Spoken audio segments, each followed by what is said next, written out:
Hello and welcome to Lofty Pursuits and Public Displays of Confection in Tallahassee, Florida. Today we're going to have some fun because May the 4th is soon upon us.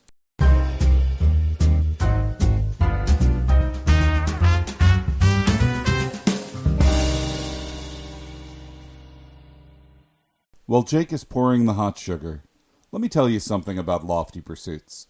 We love a holiday, even if we have to find one to celebrate. And that's what we're doing. We're celebrating May the 4th. Because as you know, May the 4th be with you. And we're doing this sort of showing our dark side. At Lofty Pursuits, we do this lots of ways. When we serve breakfast and brunch around May the 4th, we do things like Castle Run waffles. And we have fun in other ways, and this candy is part of it, as we're going to be doing a dark side assortment. It's been 4 years since we did anything like this, and we thought we could have fun by making some for this year and going back to 2017 and see what we did with it then.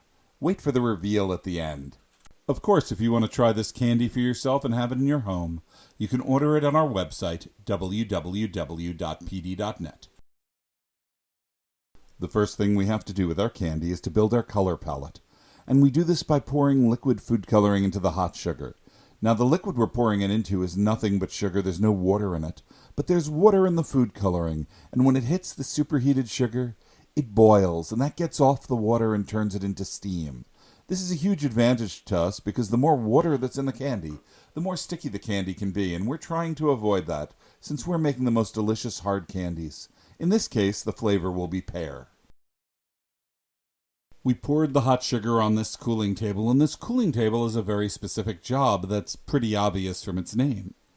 Its goal is to control the candy's temperature and cool it as fast or as slow as we want.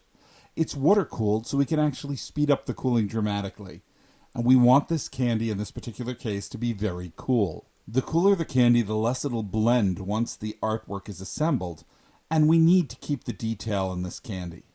The side effect is if we cool it too much, well, the candy never can be finished. But the candy cools unevenly. The parts that touch the metal cool faster than the parts that don't. And this is why we drip the candy. The dripping parts are the hottest bits, and the cold parts don't drip. So by doing this, we get to put the hottest parts on the cool table and leave the warmer parts elsewhere. It's actually a difficult skill to learn, but it allows us to control the final temperature of the candy and get a consistent clay-like texture that's ideal for sculpting. This design actually uses a lot of colors. It uses 5.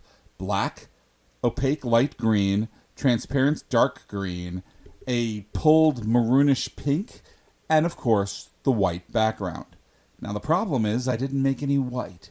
And I do make white, but I make it out of this clear amber. And I do this by pulling the candy. We can do this on a hook, but today we're going to do this on our candy pulling machine because this is a big batch of candy, and truthfully, it's easier on one's back. So we're going to put it on this machine, and it's going to start folding the hot sugar. And it does this trapping air bubbles every time it folds. The bubbles are like little mirrors that are round, a tiny disco ball suspended in candy, reflecting light randomly every which way and turning the transparent amber into a bright white. And it's a wonderful way to do this because not only does it trap these bubbles in time, but these bubbles provide more surface area. So when you pop the candy in your mouth, the bubbles make the candy dissolve in those parts just a little faster and gives you a better burst of flavor. The candy becomes white without food coloring, and it tastes better. I've had so much fun with this candy over the years. Back in 2017, when we could still travel, I went to Cincinnati. And one of the things in Cincinnati that they have is some wonderful museums. They have the Museum of Sign Making. They have the Ventriloquism Museum, which I've been actually too scared to go to. Those things creep me out. And they have the Cincinnati Historical Society, which architecturally is a little bit of my childhood. If you're of a certain age, this building will look familiar, but it's going to be kind of hard to place. You see, it's the building the Hall of Justice and the Super Friends were based off. And I was visiting it in real life to see an exhibit of the costumes of Star Wars. There was a traveling exhibit there when I was there. Yep, it was great. I went to the Hall of Justice to see the Star Wars costumes. And the exhibit itself was amusing. There were signs like this everywhere. I guess they wanted to make sure that a patron did not get confused with an exhibit.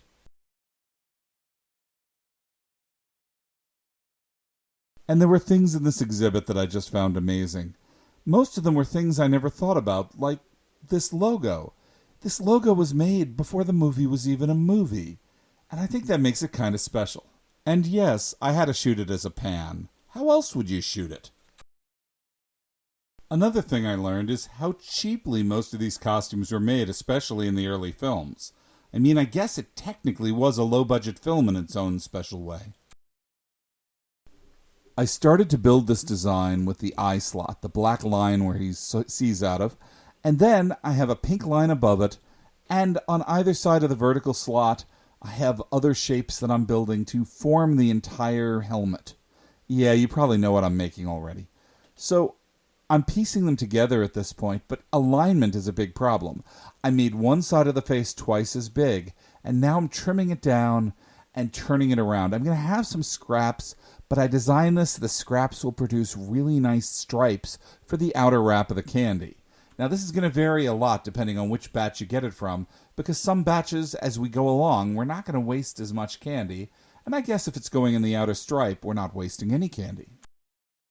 Now in 2017 when we made this, we made one batch of this design, and I gotta tell you, it didn't sell well. So I went, I'll make an announcement by email, and you can find out the cool stuff we do, some of which we never make a video of, if you go to our website, www.pd.net, and sign up for our email list, and if you placed an order, you're probably already on it.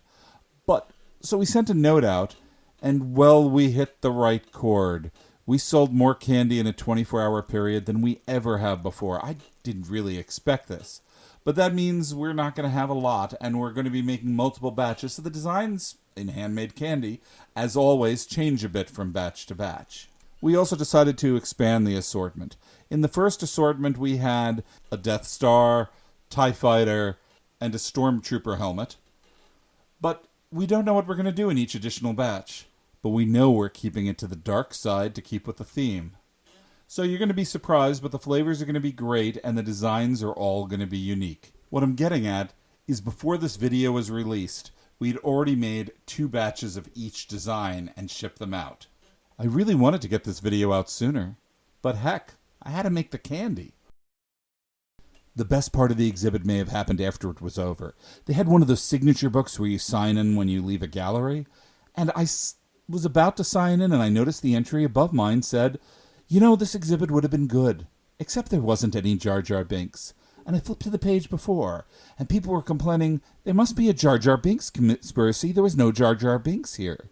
And one after another, I read through 20 or 30 pages of this book, and I swear everybody complained about Jar Jar Binks. Oh my God, it was comedy gold. And who was I to buck a trend? So I picked up the pen and wrote in the book, $25 for a ticket and no Jar Jar Binks?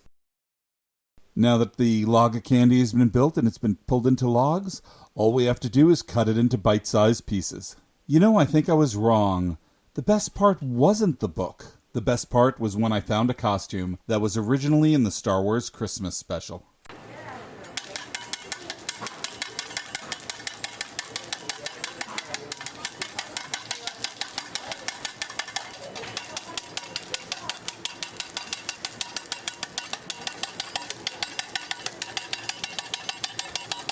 I mean, how cool is this? I could actually compare my work to the archetype of my work itself.